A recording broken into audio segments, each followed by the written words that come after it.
Vetrimaaran sir பேசும்போது ஒரு வார்த்தை சொன்னார் இல்லையா, அகரம் இல்லைன்னா அவங்க வாழ்க்கை என்ன இருக்கும். ஒரு பெரிய ஒரு இருட்டான ஒரு குழியில இருந்து குழந்தைங்கள்லாம் கையை நீட்டிட்டு அண்ணா என்னை காப்பாத்துங்கன்னு சொல்றது மட்டும்தான் எனக்கு காதுல கேட்டுட்டே இருக்கும்.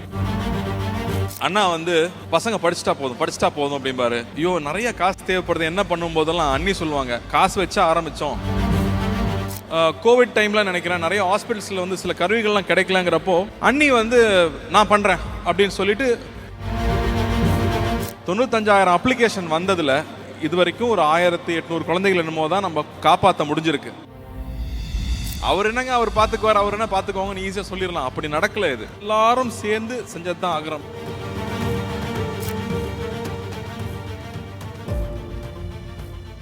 எல்லாருக்கும் வணக்கம். என்ன மாமா சௌக்கியமா? ஒரு அழகான மேடை. கமல் சார் பேசும்போது, பெரியவங்க பேசும்போது நம்ம ஒரு கல்யாண வீட்டெல்லாம் உட்காந்து கேட்டுட்டு இருப்போம்ல, அப்படி ஒரு உணர்வு. நம்ம எல்லாம் ஒண்ணுங்கிற ஒரு உணர்வு ஏற்பட்டுச்சு. அது அவ்வளோ சந்தோஷமா இருந்துச்சு. இந்த விழாவுக்கு வந்திருக்கும் பெரியவங்க எல்லாருக்கும் என்னுடைய பணிவான வணக்கத்தை சொல்லிக்கிறேன். மரியா அவர்களுக்கு, தானு சார் அவர்களுக்கு, வெங்கடேஷன் அவர்களுக்கு. இன்னும் நான் வேல்பாரி படிக்கல சார், சீக்கிரம் படிச்சிடறேன். ஆனால் அதை பற்றி நான் கேட்டுக்கிட்டே இருக்கேன். ரொம்ப ரொம்ப சந்தோஷம். உங்களுடைய விழா நிகழ்ச்சியை மொத்தமும் நான் உட்கார்ந்து பார்த்தேன். நீங்கள் பேசினது தமிழ் சமூகம் பற்றியும் தமிழ் அறிவு பற்றியும் நீங்கள் பேசினது அவ்வளோ சந்தோஷமாக இருந்துச்சு கேட்கறதுக்கு. அருள்மொழி அம்மாவுக்கு வணக்கம். ஜெயரஞ்சன் சாரோட நான் ஒரு பெரிய ஃபேன். அவரோட தம்ப்நெயில்ல ஒரு ஃபோல் பார்த்தாலே கிளிக் பண்ணி பார்த்துருவேன். ஆண்டிக்கும் அங்கிளுக்கும் வணக்கம். சக்திமான் சார் அங்கிள் ஆண்டிக்கும் வணக்கம். நாகராஜன் சார் அவங்களுக்கும் வணக்கம். எல்லாருக்கும் வணக்கம். சக்தி அவர்களுக்கு வணக்கம். இது ஒரு அன்பு சார்ந்த ஒரு மேடை. நம்ம தொடர்ந்து சோசியல் மீடியாவில் பார்த்துட்டே இருக்கிறது வந்து இங்கே யாருக்கும் யார் மேலேயும் அக்கறையே கிடையாது. எல்லாருக்கும் எல்லார் மேலேயுமே ஒரு பொறாமை. இது ஒரு ஒரு ஒரு சுயநலமான ஒரு சமூகத்தில் தான் நம்ம இருக்கோம் அப்படின்னு தான் நம்ம எப்பவுமே பார்த்துட்டே இருக்கோம். ஆனால் இந்த மேடையை விட ஒரு அழகான ஒரு மேடை இருக்க முடியாதுன்னு நினைக்கிறேன். ஏன்னா இங்கே எங்கேயோ இருக்கிறவங்க தனக்கு எந்த வகையிலையும் தொடர்பில்லாத இன்னொருத்தங்க நல்லா இருக்கணும்னு சொல்லி அவங்க நமக்கு திரும்ப எதுவுமே செய்ய மாட்டாங்க, ஆனால் அவங்க நல்லா இருந்தால் போதும்னு செஞ்சது தான் அகரம். அப்படி பார்த்தா நம்மளது ஒரு பெரிய அன்பு சார்ந்த ஒரு சமூகம் அப்படின்னு இன்னைக்கு எனக்கு ரொம்ப அழகாக உணர்றேன். நான் ஒவ்வொரு நாளும் உணர்வேன். எங்கேயோ ஒரு டிவியில் பார்த்துட்டு இருக்கிறவங்க நானும் அகரத்துக்கு செய்யணும்னு அமெரிக்காவிலேருந்து ஒருத்தங்க வந்து ஃபண்ட் அனுப்புகிறாங்க. இங்கே கல்வி நிறுவனங்கள் வச்சுட்டு இருக்கிறவங்க அவங்க நிறையா பசங்க படிக்கிறாங்க. ஆனால் எந்த பையன் படிக்கணும்னு ஆசைப்படுறான், எந்த பொண்ணு படிக்கணும்னு ஆசைப்படுதோ அவங்களுக்கு போய் கல்வி சேரணும்னு சொல்லி இலவசமாக கல்வி அளிக்கிற அவ்வளோ பேர் இங்கே இருக்காங்க. அவங்க ஒவ்வொருத்தருக்கும் நன்றி சொல்லணும். ஏன்னா அந்த குழந்தைகள் அன்னைக்கு வெற்றிமாறன் சார் பேசும்போது ஒரு வார்த்தை சொன்னார் இல்லையா, அகரம் இல்லைன்னா அவங்க வாழ்க்கை என்ன இருக்கும். ஒரு பெரிய ஒரு இருட்டான ஒரு குழியில இருந்து குழந்தைங்கள்லாம் கையை நீட்டிட்டு அண்ணா என்னை காப்பாத்துங்கன்னு சொல்றது மட்டும்தான் எனக்கு காதில் கேட்டுட்டே இருக்கும். ஏன்னா ஒவ்வொரு வருஷமும் அகரம்ல வந்து நான் கேட்டுட்டே இருப்பேன், எவ்வளோ அப்ளிகேஷன் வந்துச்சுன்னு. இது வரைக்கும் ஒரு 95,000 அப்ளிகேஷன் வந்திருக்கு. 95,000 அப்ளிகேஷன் வந்ததுல ஒரு 20,000 பேர் வீட்டுக்கு போய் தன்னார்வலர்கள் பார்த்துட்டு வந்திருக்காங்க. அந்த 20,000 வீடுகள்ல இருந்து இது வரைக்கும் ஒரு 1800 குழந்தைகள் என்னமோ தான் நம்ம காப்பாற்ற முடிஞ்சிருக்கு. ஆனால் அந்த 20,000 குழந்தைகளும் இருட்டில் இருந்த குழந்தைகள். அதில் நிறைய பேர் நம்மளால வந்து வழிகாட்டி காப்பாற்ற முடிஞ்சிச்சு. ஆனால் இன்னும் இருட்டில் இருக்கிற குழந்தைகள் நிறையா இருக்காங்க அப்படின்னு நினைக்கும் போது மனசு பதறுது. அப்போ இந்த மாதிரி ஒரு நிகழ்ச்சியில் அகரம் ஒரு 16 வருஷம் தாண்டி வந்திருக்கு. தொடர்ச்சியாக போராடி இருக்காங்க. இது ரொம்ப ஈஸியான ஒரு ஜேர்னி இல்லை. அவர் என்னங்க அவர் பார்த்துக்குவார், அவர் என்ன பார்த்துக்கோங்கன்னு ஈஸியாக சொல்லிடலாம். அப்படி நடக்கல. இது எல்லாரும் சேர்ந்து செஞ்சது தான் அகரம். எல்லாரும் தொடர்ச்சியாக செஞ்சது தான் அகரம். 16 வருஷம் நடந்திருக்கு.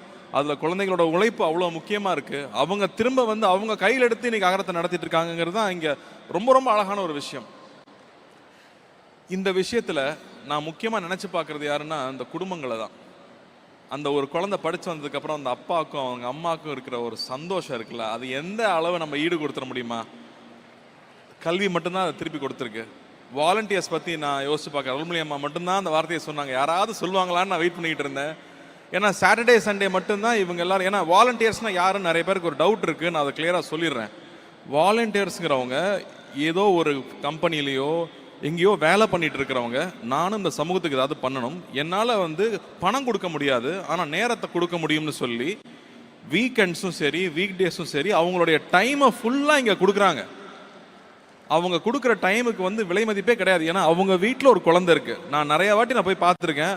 குழந்தை என்ன பண்ணுது, அம்மா கிட்ட விட்டு வந்துட்டானா அப்படின்னு சொல்லும். சாட்டர்டே சண்டே மட்டும்தான் அம்மா வீட்டில் இருப்பாங்க, அந்த 2 நாளும் அம்மா என் கூட இருக்க மாட்டாங்கன்னு அந்த குழந்தை எவ்வளோ பெரிய தியாகம் பண்ணியிருக்கு. அவங்க என்ன யோசிச்சிருப்பாங்க, இது ஏன் ஒரு குழந்தை எங்கள் அம்மா பார்த்துக்கும், ஆனால் அங்கே ஒரு 1000 குழந்தை இருக்குது, அதை யார் பார்த்துப்பாங்கன்னு அவங்க கிளம்பி வர்றாங்க. அந்த வாலண்டியர்ஸில் இருந்த அவங்க குடும்பங்கள்ல இருந்த ஒவ்வொருத்தருக்கும், அவங்களோட தகப்பனுக்கும், அவங்க குழந்தைகளுக்கும் நான் இங்கே ரொம்ப ரொம்ப நன்றி சொல்கிறேன். ஏன்னா அவங்களுடைய தியாகம் தான் இங்கே நடந்திருக்கு. ஸோ வாலண்டியர்ஸுங்கிறவங்க, எனக்கு ஒன்றுமே தெரியாத நான் எப்படி வாலண்டியராக இருக்கிறதுன்னு சில பேர் கேட்கலாம். ஆனால் இங்கே வாலண்டியர்ஸ்க்கும் ட்ரைனிங் இருக்குது, அவங்களுக்கு ஒரு ஒர்க் ஷாப் இருக்குது. ஸோ ஒரு குழந்தையை எப்படி வழி நடத்தணுங்கிற பயிற்சி கொடுத்து தான் இங்கே நீங்கள் உள்ளே வருவீங்க. இங்கே வாலண்டியர்ஸாக இருக்கிறவங்களுக்கு வெவ்வேறு வேலைகள் இருக்கும். அட்மினாக இருப்பாங்க, சில பேர் வந்து மென்டார்ஸாக இருப்பாங்க. மென்டார்ஸுங்கிறவங்க ஒரு 5 ஸ்டூடெண்ட்ஸுக்கு ஒரு மென்டாராக இருக்காங்கன்னா எந்நேரமும் அவங்களுக்கு தொடர்பில் இருப்பாங்க. அவங்களுக்கு அவ்வளோ இன்ஃபீரியாரிட்டி காம்ப்ளெக்ஸ் இருக்கும், மொழி வரலங்கிற பிரச்சனை இருக்கும், எனக்கு நான் அழகாக இல்லைங்கிற பயம் இருக்கும், அவங்க கூட என்னால் பேச முடியலங்கிற ஒரு தாழ்வு மனப்பான்மை இருக்கும், எனக்கு மார்க் சரியாக வரல, என்னால் படிக்க முடியல, நான் ஊருக்கே போயிடுறேன்னு இருக்கும். ஆனால் அவங்க எல்லாரையும் கையை பிடிச்சி உனக்கு ஒரு குறையும் இல்லை, நீ நல்லா இருப்பேன்னு கை பிடிச்சி கூட்டிகிட்டு போயிருக்காங்க.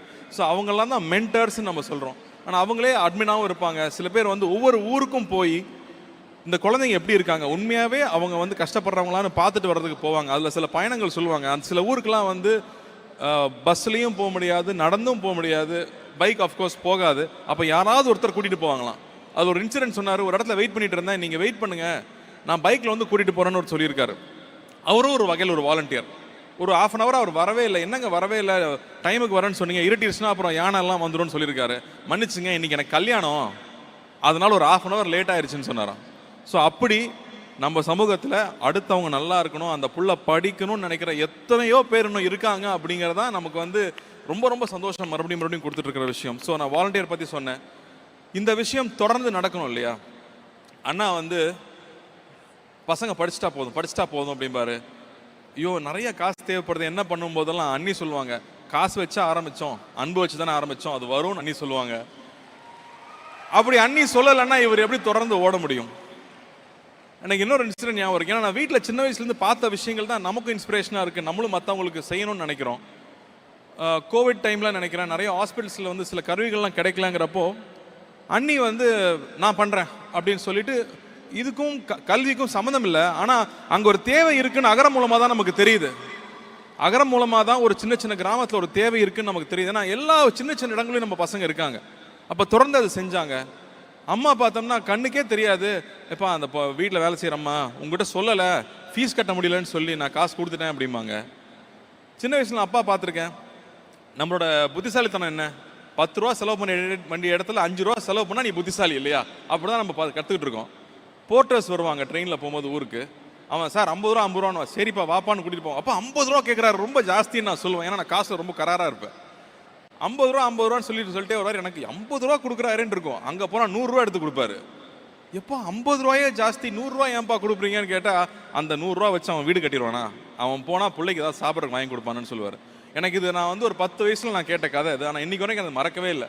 ஸோ இந்த மாதிரி ஒரு விஷயத்த நான் தொடர்ந்து கேட்டுக்கிட்டே இருக்கேன். அப்போது நம்ம நல்லதே தான் செய்வோம், நம்ம கூட இருக்கும் நல்லதே தான் செய்வாங்க. இந்த பாதை தொடரணும் அப்படின்னு ரொம்ப ஆசைப்பட்றேன். அதுக்கு இன்னும் நிறையா பேர் கை சேர்க்கணும்னு நான் கேட்டுக்கிறேன். இன்ஃபேக்ட் தியாதேவ் 2 பேருமே வந்து மாதம் 300ல் வந்து அவங்களோட பாக்கெட் மணியை கொடுத்துட்ருக்காங்கன்னு இப்போ தான் எங்களுக்கு சொன்னாங்க. எனக்கு ரொம்ப சந்தோஷமாக இருந்துச்சு. ஸோ தொடர்ந்து அடுத்தவங்க நல்லா இருக்கணும்னு நினைக்கிறவங்க தயவு செஞ்சு அகரம் கூட சேருங்க. அகரம் கூட கை சேர்க்கும் போது இது இன்னும் பலமாகும். இன்னும் நம்ம படிக்க வைக்க வேண்டிய குழந்தைகள் நிறையா பேர் இருக்காங்க, இன்ஸ்டிடியூஷன்ஸ் நிறைய பேர் முன் வர்றாங்க. இருந்தாலும் நிறையா பேரோட நேரமும் அன்பும் இங்கே தேவைப்படுது. ஸோ எல்லாரும் ஒன்று சேருவோம். அகரம் தொடர்ந்து நடக்கட்டும், அகரம் நம்முடைய அகரமாக இருக்கட்டும், நாம் பயணிச்சுக்கிட்டே இருப்போம் அப்படின்னு நான் உங்களை எல்லாரையும் கேட்டுக்கிறேன். இது ரொம்ப அழகான ஒரு மேடை, இதில் ஒரு குடும்ப விழா, இதில் நான் வந்து கலந்துக்கிட்டது எனக்கு ரொம்ப ரொம்ப ரொம்ப சந்தோஷம். பசங்க எல்லாரும் வந்து இந்த மழையிலையும் தாண்டி வந்திருக்கீங்க. நீங்கள் எல்லாரும் பெரிய பெரிய சவால்கள் தாண்டி வந்திருக்கீங்க. இன்னும் வாழ்க்கையில் நிறைய சவால் இருக்குது. அதனால் தைரியமாக இருங்க, உங்களால் எதையும் தாண்டி போக முடியும். எதை சிந்திக்கிறீங்க, எதை பார்க்குறீங்கன்றதை மட்டும் கவனமாக இருங்க. ஏன்னா நீங்கள் எதை சிந்திக்கிறீங்க, எதை பார்க்குறீங்கன்றது, தினமும் நீங்கள் எதை சிந்திக்கிறீங்க பார்க்குறீங்கன்றது தான் உங்களுக்கு எதிர்காலமாக இருக்க போகுது. நீங்கள் இன்றைக்கி இருக்கிற இடம் இதுக்கு முன்னாடி நீங்கள் ஆசைப்பட்ட இடமா இருக்கலாம். ஆனால் இனி போக வேண்டிய இடம், இன்றைக்கி நீங்கள் எது நோக்கி போகிறீங்களோ அது இப்போ நீங்கள் நினைக்கணும். அதனால் மனசையும் உங்கள் எண்ணங்களையும் சுத்தமாக வச்சுக்கோங்க. All the best. உங்கள் கனவுகள் எல்லாம் நினைவாகட்டும். நீங்கள் எல்லாரும் மிகப்பெரிய ஆளாக வருவீங்க. எந்த பக்கம் போனாலும் ஒரு அகரம் ஸ்டூடெண்ட் இருப்பாங்கன்னு எனக்கு நம்பிக்கை இருக்குது. இங்கே வந்து இந்த விழாவை சிறப்பிச்ச எல்லாருக்கும் ரொம்ப நன்றி. விஜய் டிவிக்கு ரொம்ப நன்றி. DD thank you DD. நான் இப்போ வந்து ஓட் ஆஃப் தேங்க்ஸ் மாதிரி மாறிட்டு இருக்கு, இருந்தாலும் மிக்க நன்றி. Thank you. Thank you sir, thank you so much.